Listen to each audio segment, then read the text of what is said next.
Yes, welcome to Evoke Therapy Program's broadcast. Tonight's broadcast is about identity, specifically adolescent and young adult identity and how it develops. What are the tasks during this phase of life, and how can we best, as parents and those who support them, how can we best engage, facilitate, and support their identity development? So that's where we're going to go tonight. Let's start off with the idea of development at a very basic and fundamental level, because I think it's important and sets the stage for something that I think is the key to understanding the parenting task at this stage. And first of all, developmental theories in general, not even talking about identity development, but developmental theories in general are distinguished by stage-like progress. Movement and progress are defined by qualitative versus quantitative changes. Each step marks new and different tasks and may not be understood by simply adding more of the old tasks. So it's different. And oftentimes success in a certain phase of development, it relies on the foundation of previous tasks being accomplished. In the case of development of human beings, where you experience trauma or loss or grief at any specific point in your process, in your development, can often affect the task at that time. And so it's important to understand that as we think about young adults, as we think about adolescents, that we don't just think about them as little adults.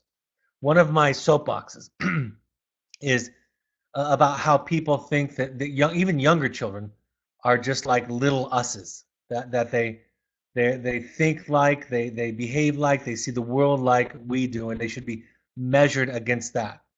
The simplest trite example is the example of talking about giving young children participation trophies and the belief that that can harm them.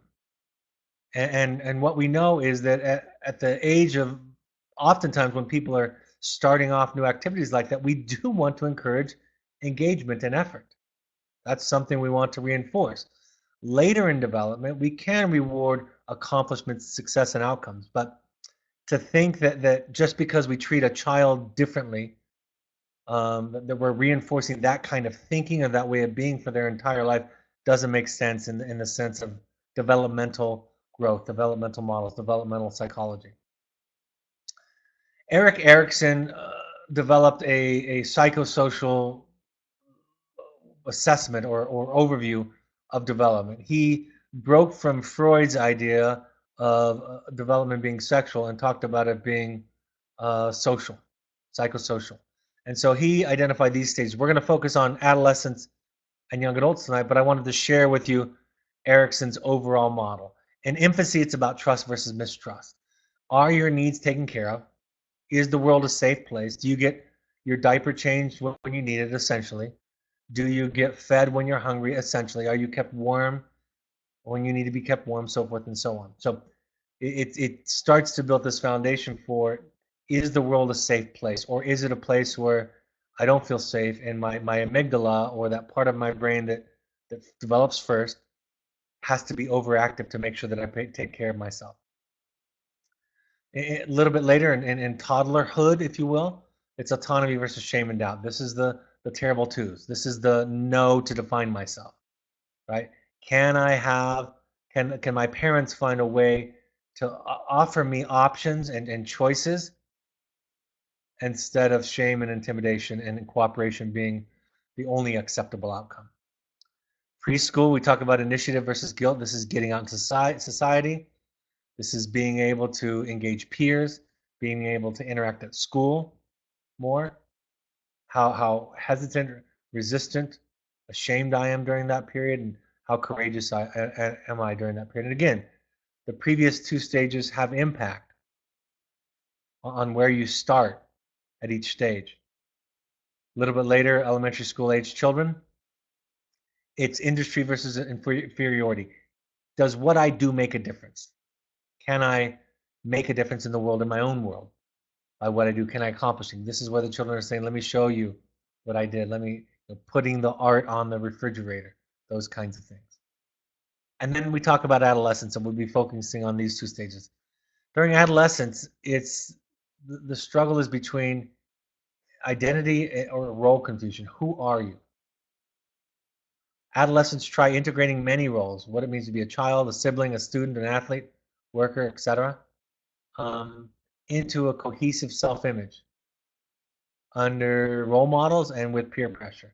I'll talk more in depth about that when we get into it, but it's about finding yourself. And some ways that we think about struggles, disruptions, derailing of identity development is this thing that happens in the dynamics in the family where it's not safe or okay to develop a unique self, where parents try to control it, or where a child exaggerates, for example, behaviors to try to draw a line or create distance between them and the parents, right? The child that drops out of school when they have a parent who values education, the child that gets arrested and their father is a police officer or a criminal attorney or a judge, right? It's I'm going to define myself in extraordinary, extreme ways to say that I'm not you. And so the not you urge takes precedence, right? The not you urge takes precedence over survival, even safety, other areas of success. That's what's driving the child. In young adulthood, it's about intimacy. It's about starting to form relationships, intimate relationships. Again, very critical, these two stages, because if identity development is not somewhat managed, negotiated, right, developed, then intimacy is going to be severely compromised. In other words, if one looks to, and all of us do, we're all on a continuum, if one looks to fulfill that identity too intensely in a partnership, we end up with codependency, right? We end up with enmeshment, fusion, cutoff, conflict, all the problems that come in intimate relationships, right? Mood swings, reactive, those kinds of things. Young adulthood, they're learning to make personal commitment to a spouse, to a partner, or to a parent. And middle age, that's where most of us fit in. It's about creating a family. You're looking to develop your career, looking to create things. It's about creating a family. It's about creating a career, creating a profession. All of those things are kind of go into this category. People that don't need to work want to, during this phase, they want to start giving more back. People that don't have children want to help in some other way. Typically, if we're talking about typical normative, forgive the word, but mainstream thinking around this stage of life. And then older adulthood is caring less about what people think, finding integrity in self in a more solidified way, and starting to make peace with your existential existence. Like, has my life been worth it? Have I lived the life that I wanted to? Coming on terms with your mortality and death is a part of this phase. So let's go a little bit deeper into the two phases that concern you folks as you have your child with us at Evoke Therapy Programs. Adolescence. I'm going to read kind of I picked and choose to find a dense paragraph that would set the stage for what adolescence is about. The ego development outcome is identity versus role confusion, which I mentioned. The basic strengths during this phase are devotion and fidelity. A lot of you will talk about this unreasonable at times, intense devotion they have to their peers. Up to this stage, this is interesting. Up to this stage, up to adolescence, according to Erikson, development mostly depends upon what is done to us. From here on out, development makes a shift and depends primarily on what we do. So, we talk about parenting. We talk about the impact on us. This is the time to kind of hand over to the child their life. And it's not all or nothing, black or white. We still, I've shared with you folks on previous broadcasts that my mother has made a difference in my life in the last 10 years in the way that she showed up and validated and listened to me, even reflected on, made amends for some of the things that happened in childhood. At her own, she initiated herself, self-initiating. So that can still make a difference. But the emphasis changes from what happened to us to what we do with it. And so personal accountability becomes a part of it. As a therapist, as a parent, that's where we find the listening ear to say to the child, tell me about your pain. Tell me about your hurt. Tell me what it was like growing up. We listen empathically. We validate. We resonate. We reflect back what we hear. And then we imply the message. We imply the message by doing nothing to try to fix it necessarily, but we imply the idea of, now, what are you going to do with that? Because that's what's going to define your life. There'll be no shortage of idiots in the world. There'll be no shortage of people who mistreat you. There'll be no shortage, unfortunately, of loss and grief and difficulty and some forms of trauma, if not big T, small t. And your life will be defined by what those things are, but by how you choose to incorporate it, to integrate it into your life, to feel and move your way through it. While adolescence is a stage in which we are neither a child nor adult, life is definitely getting more complex as we find our own identity, struggle with social interactions, and grapple with moral issues. Our task is to discover who we are as individuals, separate from our family of origin, and as members of a wider society. Unfortunately, for those around us, in this process, many of us go into a period of withdrawing from responsibilities, which Erikson called a moratorium. And if we are unsuccessful in navigating this stage, we will experience role confusion and upheaval. However, we can also develop strong devotion to friends and causes.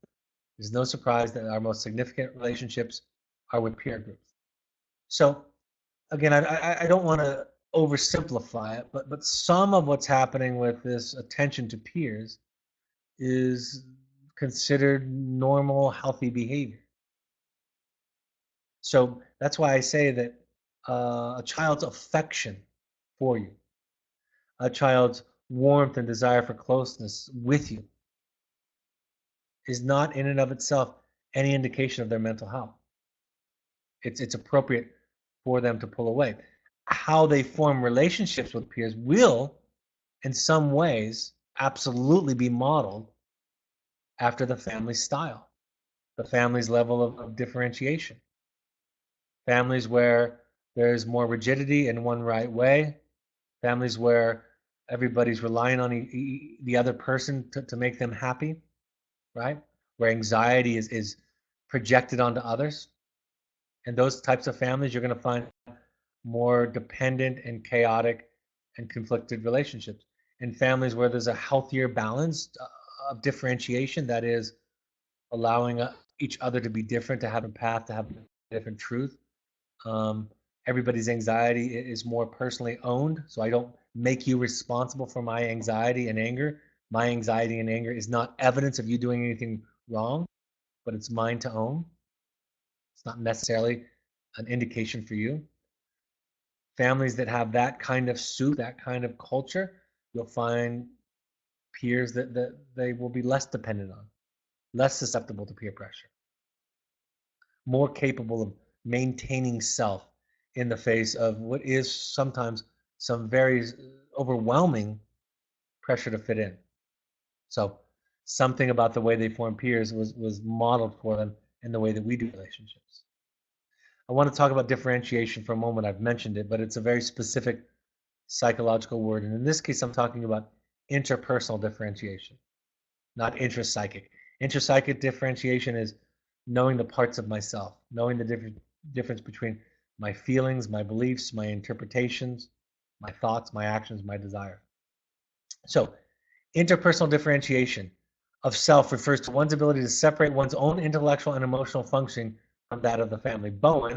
Murray Bowen, one of the founders of family therapy, spoke of how people function on a single continuum or scale. Individuals with low differentiation are more likely to become fused with predominant family emotions, patterns, themes, processes. Those with low differentiation depend upon others' approval and acceptance. They either conform themselves to others in order to please them, or they attempt to force others to conform to themselves. They are thus more vulnerable to stress, and they struggle more to adjust to life changes. To have a well-differentiated self is an ideal that no one realizes perfectly. They recognize that they need others, but they depend less on others' acceptance and approval. They do not merely adopt the attitude of those around them, but acquire their principles thoughtfully.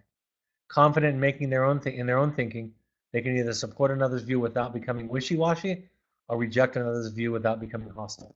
wonderful bullet points, wonderful descriptions on what it means to be differentiated. And think of differentiation as a balance between self and intimacy. And think of intimacy as healthy attachment and really healthy differentiation. And sometimes we get confused because our culture, our family sometimes teach us that intimacy is enmeshment, dependent, reliance, agreement, right? Groupthink. So let's talk about young adults for just a moment, their development. Um, Intimacy versus solidarity, right, or isolation. The basic strengths are affiliation and love, oftentimes idealistic forms of those. In the initial stage of being an adult, we seek one or more companions in love. As we try to find mutually satisfying relationships, primarily through marriage and friends, we generally also begin to start a family.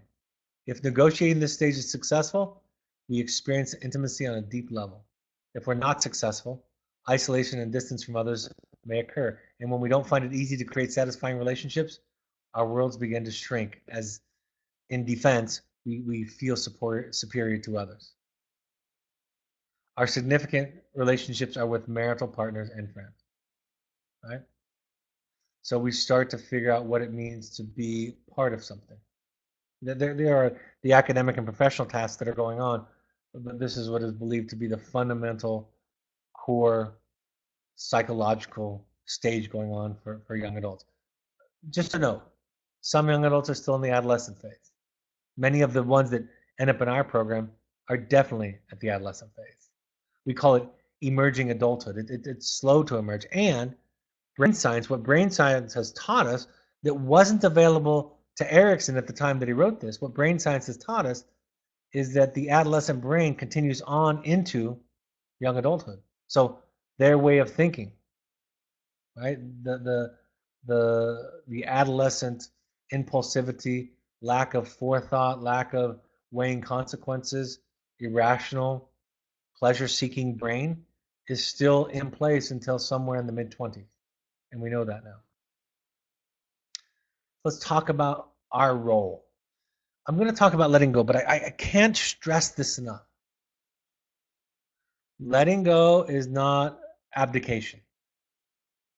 Letting go actually gets you what you want more often than the opposite, which would be controlling, micromanaging, those kinds of approaches to relationships and to situations. We struggle with letting go because of fear of outcomes, right? And our children have given us good reason to fear outcomes because their behavior is dangerous to the point of really closing some doors in their life, if not ending their life in some cases with drugs, depression, right, risky behavior, and so forth. So we have good reason to fear outcomes. That's why I say when you have a child that's struggling or anybody that you love that's struggling, it's parent, it's it's important.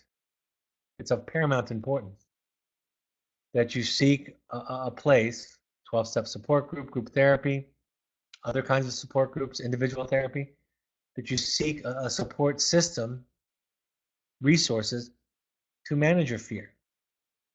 Because fear is the enemy of creativity, vulnerability, right? Fear gets in the way.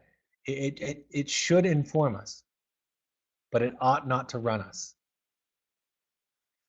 We develop because of traumas that are unresolved, our ability, perhaps inexperience with dealing with our own trauma, our own, what I call our own mental illness, whatever that is, that we all have to some form. We all have some form of mental health and mental illness, right? It's a continuum. That we understand our pain and our trauma response. That it's rigid, it's reactive, it's controlling, it's hysterical, it's over the top, right? It's not patient, it's not quiet, it's not curious, right? It's none of those things. Basically, we're looking at healthy attachment. That's what letting go is, healthy attachment. And it's ironic because we think of letting go as distance. The reason we call it letting go in the mental health profession is because it feels like letting go. It feels farther away because the proximity that we're used to is overly close. But in reality, I want to be as clear as I can. letting go, healthy detachment is the same as healthy attachment. Age appropriate time to let go, right? It's time to step back, experiment. I was visiting a residential school this morning, and I had a wonderful experience. And part of what I heard from them was they really value the mess. Right? They're not so contained. They're going to have problems. They're going to have problems on campus, right? Things are going to be messy with family visits and family contact, and they're going to work through it. And if parents expect a sterile environment, they're the wrong place.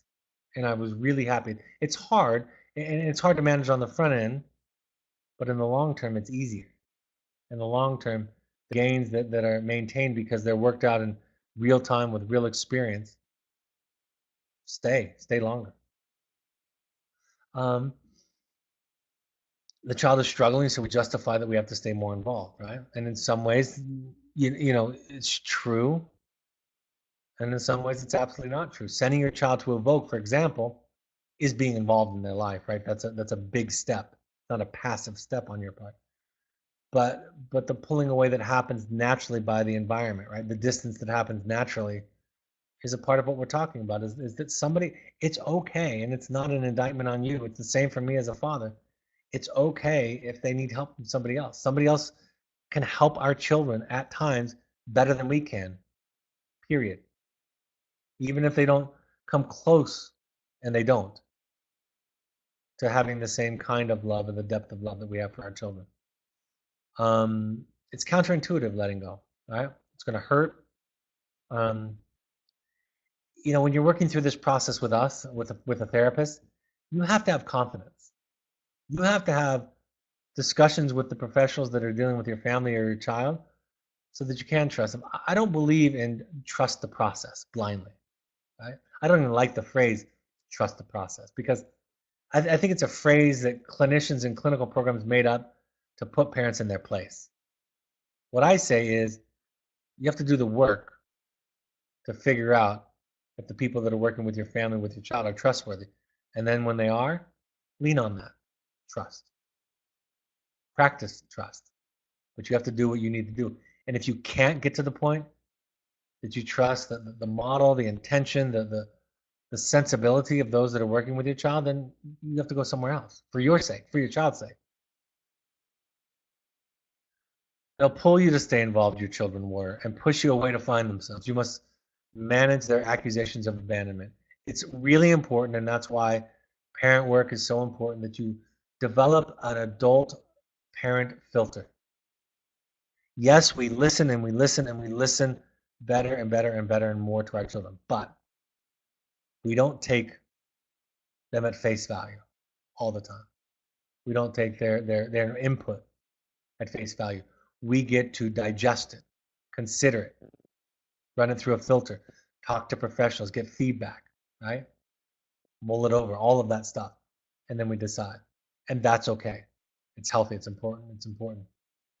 Um, and I talk about this idea that it's not about really focusing on the child changing. It's focusing on changing. And that kind of approach tends to have positive, encouraging energy, right? Outcomes for children. When you focus on yourself, ironically, you become a greater supporter for your child's change. When you make the child your project, your focus, your obsession, it tends to work less. Salvador Minuchin, one of the other founders of family therapy, defines family problems as the inability to adapt to changing phases of the family life cycle. In other words, what might be healthy at one phase with one child is not healthy with that same child later on or with another child. So the rigidity, right? There's one right way, right? Many of you have multiple children, and some of your style worked much better for the other children. Didn't develop the symptomology. Well, it doesn't work with this one. Or I'll say it as coming to evoke becomes a part of your family system, and so this needs to happen different. Your child needs to come to evoke. So thinking about it in terms of the way that family therapists have modeled it. I think about the parallel process that you go through in wilderness, the distance, right? I say distance is a metaphor, an ingredient, a symbol of increased differentiation, improved differentiation. The letter writing and the phone calls begin to establish a new type, a new quality of relationship, of seeing each other, of listening, of empathizing, of not reacting, so forth, and all the things that I talk about, right? You do it kind of with a coach's help in practice, in a controlled setting, if you will.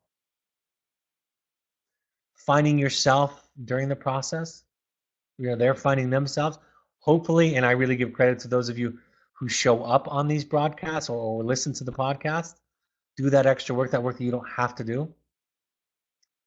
You're finding yourself. And one of the best things you can do for your children is to develop a healthier, more full, more authentic self. I can't say it more simply. It helps to develop empathy in your children, confidence in your children. It helps them to be less anxious.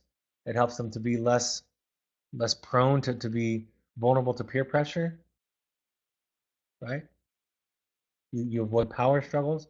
Finding yourself means that you start to have a family soup, I call it, of being a person is the most important thing, not being right. Families where being right is the thing don't do very well to support people developing a self. Families that develop a self foster integrity, authenticity, honesty, courage, a whole host of positive traits. And again, nobody's one or the other, right? We all are somewhere on the continuum. Learn to take care of yourself. It's critical. And to do this, you're probably going to have to sort some stuff out, like guilt, right? In other words, if I were exaggerating what I mean by taking care of yourself, at times you have to neglect your spouse or your children. At least in your mind, that's what it's going to feel like. At a deeper level, it's not that, but it'll feel like neglecting, being a bad husband, being a bad wife, being a bad parent. That's what it will sound like in your head. For those of you who are struggle with too much proximity, right? Too close, overly close. Learn to take care of yourself. And when you take care of yourself, then your children don't have to. And we don't want our children to believe that they have to get better so that we're okay, right? We need to be okay. We need to take on that job. Learning to feel and to struggle, valuing mistakes. Families that I see that are more successful really see the value in the detours. That's why I try to teach this all the time. Think of Evoke not as a detour, not as being off track, but part of your journey. Exactly where you need to be. In some ways, your child leading and saying, this old way, the soup that we were cooking wasn't working. We need something different. I need something different. Willingness is self-efficacy, right? It develops a sense that I can make a difference. My efforts lead to outcomes that are desirable. And both of you are finding a balance of accountability for yourself and empathy for the other person. And all the while staying out of the guilt, blame, shame, identity confusion place, right? The first ingredient in intimacy is a healthy self. And that doesn't just go for your child, it goes for you. You can't have intimacy without two independent, somewhat healthy selves. So what are the take-homes? Many of the issues could be understood better in the context of developmental tasks and our ability to negotiate them. Think about this as a second birth. It's messy. It's more painful than the first, at least as a father I can say that, but mothers often report that also. And that the child's trying to figure out how to be in this world, and you're trying to figure out how to be with them. Where are your boundaries, right? Where do you stop and they start, and they're trying to figure out the same thing. And that's the developmental task, figuring out who everybody is. And then later on, then figuring out what it means to be connected to somebody else. To best support and facilitate change, embrace your part of the parallel process. Your side of the street. And allow yourself to and your role to evolve and to transform. Very important that I had a father say to me one time, in my work and listening to you and doing the reading and the work that I've done, at one point, one of my the fundamental tenets that I held to be true came into question. And I realized at that moment, maybe everything that I believed was up for grabs. And I think that's part of evolving, part of growing, that things are up for grabs, that you, not necessarily you're going to throw them away, but you're going to be open to the new possibility. I think it's critical, folks. I think it's an ethical responsibility. And I don't see a lot of people do it in the industry a lot of the times in the therapeutic field, residential treatment field. We cannot accept completely the premise that you bring to us. Right? We'll accept the premise of a struggling child, but it's our job to say yes, yes, yes, and we're going to work on the system. And it's not about getting well-behaved children, although behavior improves in this process. It's not about symptom reduction, although symptoms are reduced in this process. It's about everybody developing a new, more advanced version of themselves, parents included. And then the behavior changes, and then the symptoms aren't needed anymore, so forth and so on. So it's important that we allow our paradigms to be questioned, that we listen to intelligent people that we trust, thoughtful ideas. That's an important part of the process. All right. There are no current questions, so I'll go to the upcoming slides. If you have questions, you can submit them while I'm going over upcoming events and other things, and then I'll read them again at the end. We would like every parent, this is one of our requests, we would like all of you, while your child is with us, to attend 6 12-step support groups. You may love them, you may not find one, but we just ask you to try 6. That's a basic tenet of these programs. Any combination of Al-Anon, CODA, or Families Anonymous. Go online, find them in your area. You can also go to NAMI.org, A-N-A-M-I, again, N-A-M-I.org. The National Alliance of Mental Illness, I think is what it is. And you can find free classes, resources in your area. Follow us. All of these broadcasts are available on your podcast app on your iPhone, on an Android device. You download the SoundCloud app, and in both, you search Evoke Therapy Programs. You can subscribe there.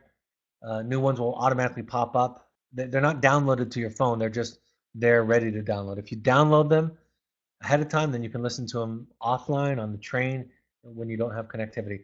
Follow us on Twitter and Instagram and Facebook for inspirational stories, links, quotes, pictures. The Evoke Family Foundation on Facebook is an organization set up by alumni parents to help people that couldn't afford treatment. So if you want to become involved in that, go there. The Evoke Therapy blog has new content every week.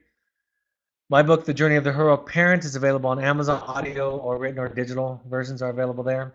Upcoming workshops, the next one we have on the calendar for you folks, we would like every parent, if possible, to attend one of these. That's our request.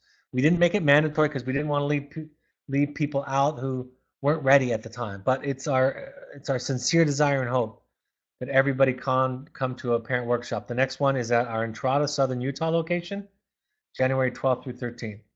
Contact Melanie at evoketherapy.com for more information or to RSVP. The next Finding You will be January 20th through 24th. I will be running that one. It's the last one on the calendar that I will be running.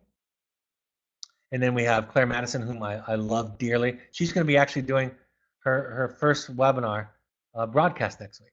So if you want to meet Claire next week and hear about some of the follow-up work that she's offering families that have been through that process, she's going to have the webinar next week. It'll be on the 26th, December 26th. You'll all get an invite.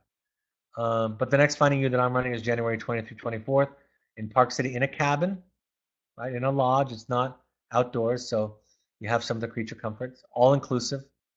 And then February 20th through 24th. So if you want to do a deep dive into your own work, come to Finding You. Email intensives@evoketherapy.com or go to our website. Dr. Michael Griffin will be in Los Angeles on January 6th. That's a Sunday. We do that on Sunday in LA to help people with traffic. 4 to 5 potluck, 5 to 7 parent meeting. Because it's a little, those of you who are from LA or visited, epic, epic traffic. And then I will be in New York on January 14th, 7 to 9 p.m. at our usual spot at the City University of New York, right across from the Empire State Building. Email Melanie at evoketherapy.com to RSVP for more information. Go to our website or contact admissions if you're interested in the Pursuits trip, which is therapy, short-term, 3 to 21-day programs for young adults or for families if you wanted some therapeutic, fun, adventure-led activities anywhere in the world. That's what a Pursuits trip is. Um, happy to take any live questions that have come in. How much is the family dynamic discussed with the clients at Evoke? It depends on each person. Depends on each case. Depends on how much the parents are willing to do. I lean right into it, almost exaggerating the point just to help kind of people get over that hump. I just say, let's have a discussion about everybody's. Let's have a discussion about everybody's mental illness in the family. The more you talk about it, right? The more you're comfortable with it, the more you talk about your participation in the dynamics, more specifically your problematic dynamics, the better it is for the child, the less pressure is on them. Parents are afraid, I thought about this earlier today, they're afraid if they do a lot of that or too much of that, that the child is going to use that against them. I want to be clear about that. It does happen sometimes. But it's only evidence that previous to doing that, it was about being right. And when the equation shifts from being a person to being right, it doesn't matter. I don't have to be right. I just get to be me. Nobody has to tell me when's the right time for me to divorce my wife who's struggling with alcohol, if that were my story, which it's not, but if it were, I get to decide. There's no right answer, right? When I send my child to a vote, I get to decide. Yes, I talk to friends, people that I trust. I ask myself difficult questions, but I get to decide. And I might be wrong, but it's my best guess. That's a really, really, really different world to live in than where most people live. And folks, it makes all the difference in your children's life when it shifts from being right and being wrong to who's right and who's wrong to who is everybody. Thanks for your webinar. Somebody says I very much read these points of contact and reminders. I really need these points of contact and reminders, especially as the holidays approach, and I'll be with my son while he is on break from college. I'm glad it's helpful. In addition to the family dynamic question, I'm referring to discussing it with the child while at a vote. Yes, I would I would want more of that. It's every therapist is a little bit different, every family is a little bit different, but I want to talk about it as much as possible. That's why for me, obviously we can have more than one assignment, we can do more than one thing at a time. That's the truth. But if there were only one assignment at Evoke, and that's a silly hypothetical, but if there was only one assignment at Evoke, it would be the impact letter from the child to the parent that the child writes to you. That would be, in my opinion, the only assignment if we could only have one. Because that's really what we're trying to do. We're trying to put into words the feelings that the child is trying to escape and medicate. We're trying to build connection and attachment, right? Now, obviously, there's a lot more that we do, like the hopes and intentions letter and other assignments and daily groups and all that we do. But absolutely, I want that to be part of the discussion while at a vote. And the more permission, if you will, that you give us, the better. When I have a good rapport with a family, I come right out and say, hey, mom and dad, talk about your anxiety disorder with your kid. Right? Talk about it. Talk about your triggers. Talk about your trauma. Talk about it. You don't process it with them so they take care of you, but so that they make sense out of because otherwise the world doesn't make sense to them because they think it's all about them and it's not. Somebody makes a pitch for being at the Oasis outdoors is the best setting for the intensives. I did love it. It was a very special place.